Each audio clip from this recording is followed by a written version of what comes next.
Okay, good morning, and thank you for keeping up with the Heath City Council activity. My name is Kevin Lasher. I'm your city manager, and I'm going to bring you a summary of last night's meeting. It was over 5 hours, so a very long meeting. But first, on behalf of the city, we do want to acknowledge that today is 9/11, and so it's an anniversary that we will all never forget. And at the end of that 5 hour meeting, the council and the audience and staff, we did observe a moment of silence for this somber anniversary. And we remain very thankful for those who protect us, for the men and women just on the other side of this building here who protect you as well. And so we're very lucky to live in this country. And it's a tragedy that made us stronger, obviously. So anyway, Mayor McClure, he started the meeting with a proclamation, and it was a proclamation for September 17th, recognizing the 237th anniversary of the drafting of the Constitution of the United States of America, a very important document. And so he proclaimed that September 17 through the 23rd will be Constitution Week in Heath. And then a Heath resident and member of the Daughters of the American Revolution, Becky Burkett, accepted the proclamation. So that was a good way to open the meeting. Then we had another Heath resident, Cindy Brown. She provided an update on the Rockwall County's 2050 County Strategic Plan project, which is going very well. And I would encourage you to follow this project and give input whenever asked. You can find the plan on the county's website and also on their Facebook page.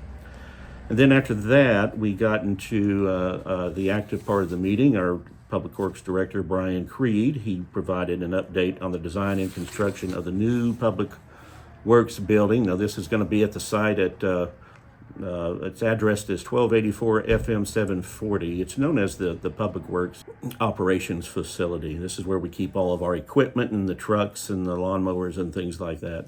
And this project, it was funded by bonds, certificate of obligations that were issued in 2023.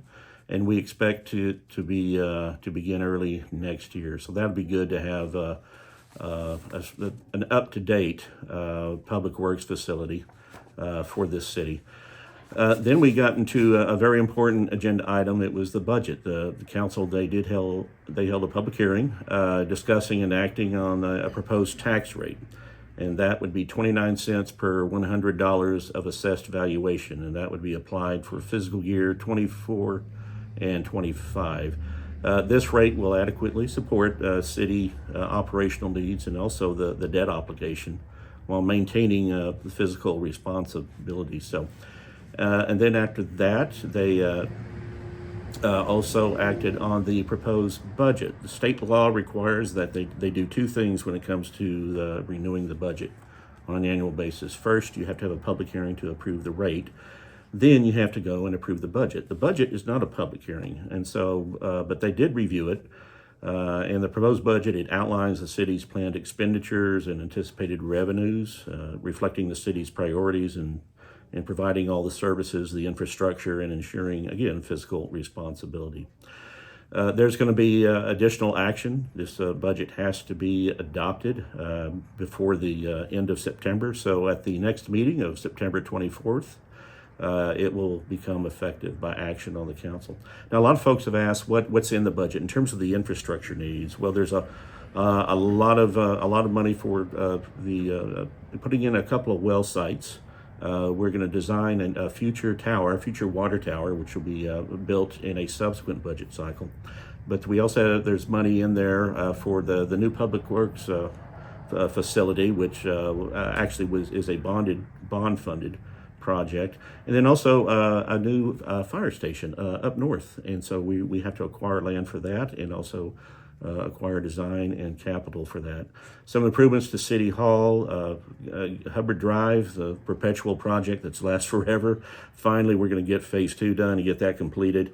And then also work on Town Center Park to Terry Park, a trail system for that. Stoneley to Amy Park's connection trail, and then some computer upgrades and some emergency response notification upgrades.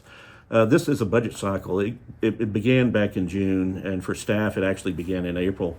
But these are our governing body and staff. The governing body who you've elected, they're unpaid volunteers. They invested over 70 hours across about 12 meetings. We had a bus tour, we had research trips and special sessions on the budget and other critical issues facing the city. And so it's we appreciate the time that the governing body has spent. It's a very thankless job. They don't get paid 1 cent, but the staff really appreciates the hard work and the debate. And a lot of debate went into this budget, which is a very healthy thing. So we are very lucky to have an extremely hardworking governing body. Then after we got through the budget, we had a very long executive session. Obviously, I can't go into what was discussed in that, but it was 3 hours. And that was difficult for the citizens who were attending the meetings, because when they go into executive session, those citizens, we have to go into the community room, which is air conditioned, and it's just a long executive session because there were a lot of issues that we had to go through. So after that executive session concluded, they did have a discussion and a public hearing on the zoning case for the what we call the Perry property. This is 158 acres. It's at FM 740 and Ridge Road in Heath Crossing. And it's across from CVS. It's across and a little bit north from CVS. And what they did, they did receive public hearing. There were some citizens who I admire. They actually stayed patiently. They waited through that 3 hour executive session, and they came back into the room and they provided input and some concerns about that zoning case. And it was very impressive to see the patience that those citizens exhibited waiting that long. And the end result for these cases, there are actually 2 cases, one for just a plain SF-43 request, and then another one for a plan development, which the applicant was requesting withdrawal. And they have to table this issue because we're still looking at some details, still trying to get this thing into compliance, because the citizens are asking for additional. They're expecting a little closer compliance to our long-range planning and other plans. So that's going to take some time. So they tabled it to October the 8th. That's the first meeting in October. October the 8th, the public hearing will be continued to that time. And if you're interested in keeping up with this case and providing more testimony, then put that on your calendar. That's October the 8th, City Council meeting. That starts at 6:30. As I shared with you several weeks ago, I am retiring, and because I'm going to be a full-time caregiver to 2 members of my family who I love dearly, so I'm going to be leaving you at the end of January.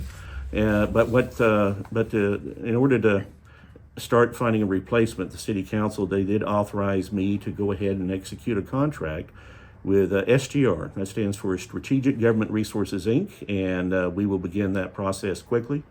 There will be some a lot of work from them. They will be not only interviewing the City Council, but there'll be some community focus group types meetings. So think about who you want in your next city manager, and offer ideas to your elected officials and what you would like for them to look for. Please remember, you can always listen. If you've got 5 hours of time, you can listen to this meeting. It's the full meeting last night it's on the city website, and you can also view the presentations. Continue to follow us on social media and on our website as well. And our website's very important because we made I think a very big announcement last week. Is we're back to stage 1 on water restrictions, and we're going to stay that way. That's our year-round restrictions. We're going to stay that way, I think, for the remainder of this season. It's really nice. We're getting rain today. That helps. And so, but I do want to thank all of you citizens who worked very hard to comply. It was very complicated in using these sprinkler systems. They're very complicated, and some of you had problems doing that, and we understand that. We're working with you on those issues. But we can't thank you enough for what you've done for this community and conserving that precious resource. And like I said, in this budget proposal that is going up for approval on the 24th of this month, we have more water resources and more water infrastructure that's in that budget. That's going to hopefully take some of that pressure off when summer comes back to visit us. Okay, our next meeting is September the 24th, 6:30 p.m. I hope to see you then. You have a good week. Thank you.